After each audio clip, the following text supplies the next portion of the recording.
Hello అందరికీ. ఈరోజు మనం సాయి 1141 ఎపిసోడ్ చెప్పుకోబోతున్నాం. ఇప్పుడు పిల్లలందరూ కంగారు పడుతూ ఇలా మాట్లాడుకుంటూ ఉంటారు.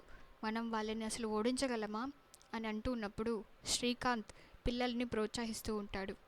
పిల్లలు, మీ సామర్థ్యాలపై అలాగే మీరు కష్టపడిన నాటకం పైన నమ్మకం ఉంచండి. అప్పుడు పిల్లలు ఇలా అంటూ ఉంటారు. మనం చాలా కష్టపడ్డాం, కానీ నాటకం ఇంగ్లీష్లో ఉంది.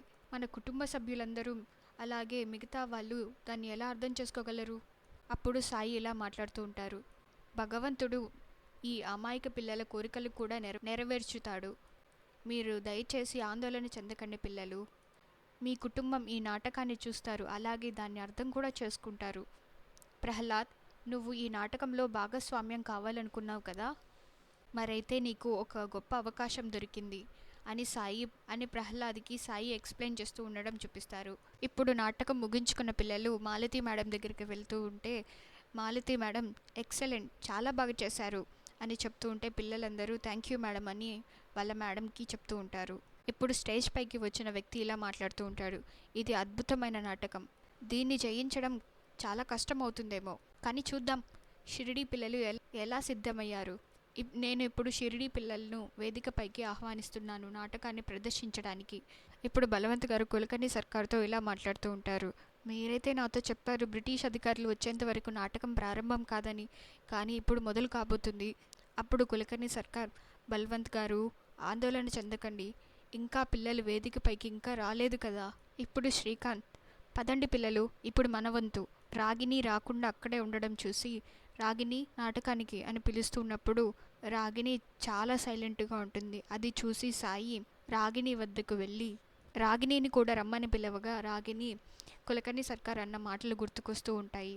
కానీ షిరిడీ నుంచి ఎవరైనా పిల్లలు తప్పు చేస్తే దానివల్ల ఇతర పిల్లలు కూడా విద్యా అవకాశాన్ని కోల్పోతారు.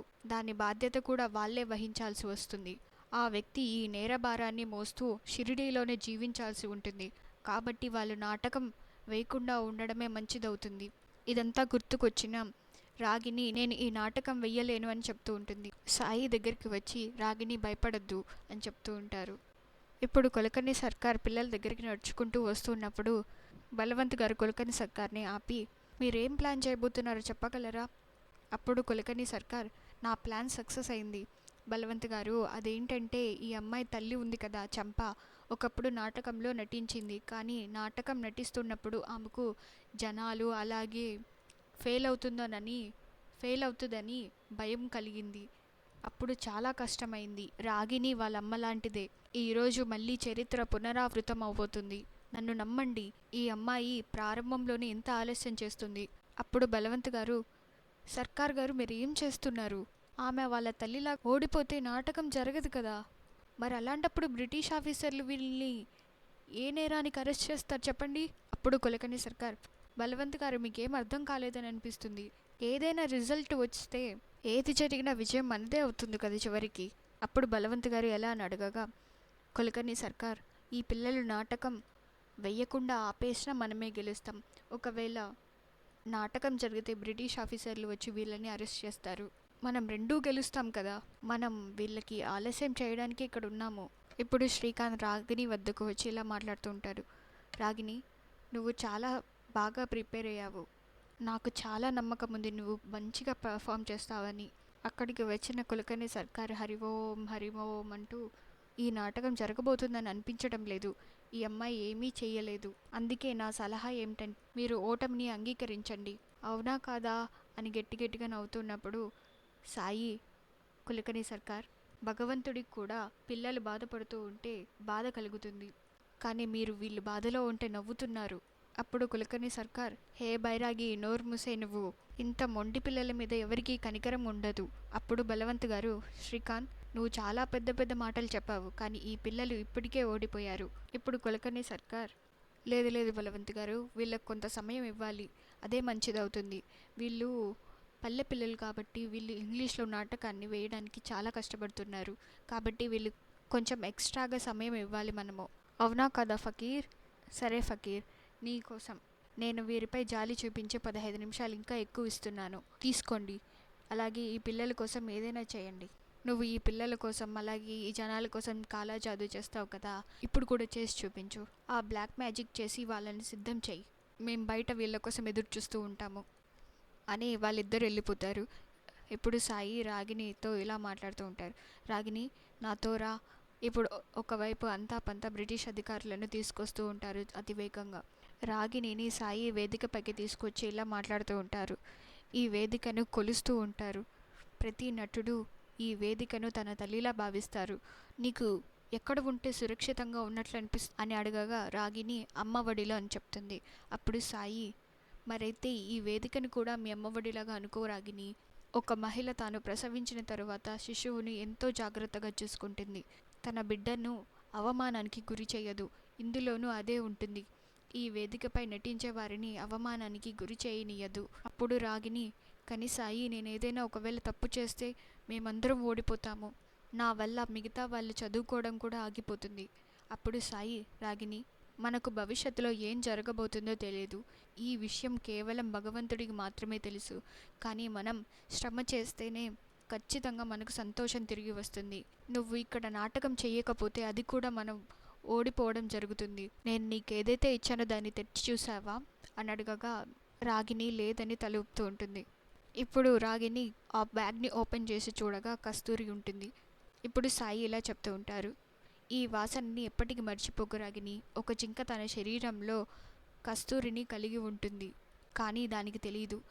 దానికోసం ఎక్కడికో వెతుకుతూ తిరుగుతూ ఉంటుంది. అలాగే నువ్వు నటనలో నైపుణ్యాన్ని కలిగి ఉన్నావు, కానీ నీకు ఇది తెలియదు.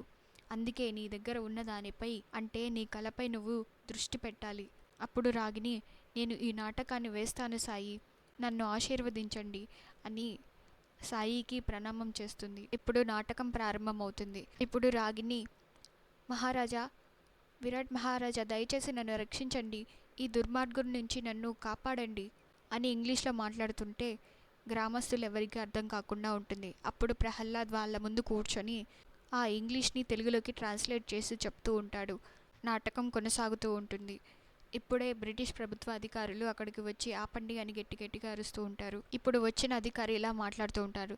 ఆగండి, పిల్లలు కీచక వధ అన్న నాటకాన్ని ప్రదర్శిస్తున్నారని మాకు సమాచారం అందింది. ఈ నాటక ప్రదర్శన బ్రిటిష్ ప్రభుత్వం ఇప్పటికే నిషేధించింది. ఇప్పుడు బలవంత్ గారు కిందకు దిగుతూ ఇలా మాట్లాడుతూ ఉంటారు. ఆఫీసర్, మీకు సమాచారం అయితే కరెక్ట్గానే అందింది. ఇప్పుడు వచ్చిన ఆఫీసర్, ఈ నాటకానికి దర్శకత్వం ఎవరు వహించారు? అప్పుడు శ్రీకాంత్ పైకి లేచి నేనని చెప్తూ ఉంటాడు. అప్పుడు ఆ ఆఫీసర్, అరెస్ట్ చేయండి, పిల్లల్ని అలాగే వారి ఉపాధ్యాయుల్ని కూడా అరెస్ట్ చేయండి. ఇప్పుడు గ్రామస్తులందరూ పిల్లల్ని అలాగే గ్రామస్తుల్ని ఏం చేయకండి. అప్పుడు ఆ ఆఫీసర్, విప్లవకారులను అరెస్ట్ చేయడంలో ఎలాంటి అభ్యంతరం చూపించం మేము. వీళ్ళకు జైలుకి తీసుకెళ్లాల్సి ఉంటుంది. వీళ్ళని అరెస్ట్ చేయండి తొందరగా అని చెప్పగా ఆ కానిస్టేబుల్స్ ముందుకు రావడానికి కాళ్ళు మెదుపుతూ ఉంటే వాళ్ళందరి కాళ్ళు స్టక్ అయిపోతాయి. ఇప్పుడు ఆఫీసర్ ఇలా మాట్లాడుతూ ఉంటాడు. ఏమైందో తెలియడం లేదు, మేము అకస్మాత్తుగా మా కాళ్ళను మేము కదపలేకపోతున్నాము. ఇప్పుడు కులకర్ణి సర్కార్, బలవంత్ గారు, ఈ ఫకీరే ఏదో కాలా జాదూ చేశాడు. హే ఫకీర్, ఈ ప్రభుత్వ అధికారులను ఆపితే నువ్వు కూడా జైలుకు వెళ్లాల్సి ఉంటుంది. అప్పుడు సాయి, కులకర్ణి సర్కార్, నేను ఇక్కడే మీ ముందే నిలబడి ఉన్నాను. నేను ఎవరికీ అడ్డం చెప్పడం లేదు. బహుశా భగవంతుడికి పిల్లల్ని అరెస్ట్ చేయడం ఇష్టం లేదేమో. ఈ విధంగా భగవంతుడు వీళ్ళని కట్టడి చేశారేమో. పిల్లలు ఎంతో కష్టపడి ఈ నాటకాన్ని నేర్చుకున్నారు, కాబట్టి ఈ నాటకం తప్పకుండా ప్రదర్శించబడుతుంది. ఇప్పుడు పిల్లలు నాటకాన్ని కంప్లీట్ చేసుంటారు. ఇప్పుడు సాయి ఇలా మాట్లాడుతూ ఉంటారు ఆఫీసర్స్తో. ధర్మం పట్ల నిజాయితీగా ఉండడం మంచిది, కానీ మీరు మీ సహపౌరులకు బాధ కలిగించడం ద్వారా, అలాగే ఈ అమాయక చిన్నారుల భవిష్యత్తును నాశనం చేయడం ద్వారా డబ్బు సంపాదిస్తే ఆ డబ్బు మీకు ఉపయోగం ఏమీ ఉండదు. ఒకసారి వాళ్ళని చూడండి. వీళ్ళని మీరు నిజంగానే అరెస్ట్ చేయాలనుకుంటున్నారా? ఈ చిన్నపిల్లలు వారు చేసింది ఏంటంటే మీకు ఒక వాస్తవాన్ని చూపించడం మాత్రమే. ఇది నిజం.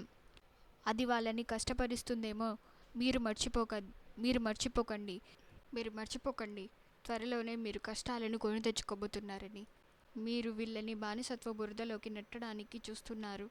భవిష్యత్తులో మీరు కూడా అదే బురదలోకి నెట్టబడవచ్చు. మీరు వీరితో పాటు సమాన జాతికి చెందినవారు. మీరు కూడా ఈ దేశంలోనే పుట్టారు. ఈ పిల్లలు ఏదైనా తిరుగుబాటును ప్రారంభించడం లేదు. వారు అడిగింది ఏమిటంటే గౌరవం, అలాగే వారికి కావలసిన హక్కులు. అలాగే దాన్ని అడగడంలో వాళ్ళు హక్కుదారులు. వాళ్ళకి కావలసిన గౌరవాన్ని పొందితేనే మీరు అలాగే నేను దాన్ని కూడా పొందుతాము.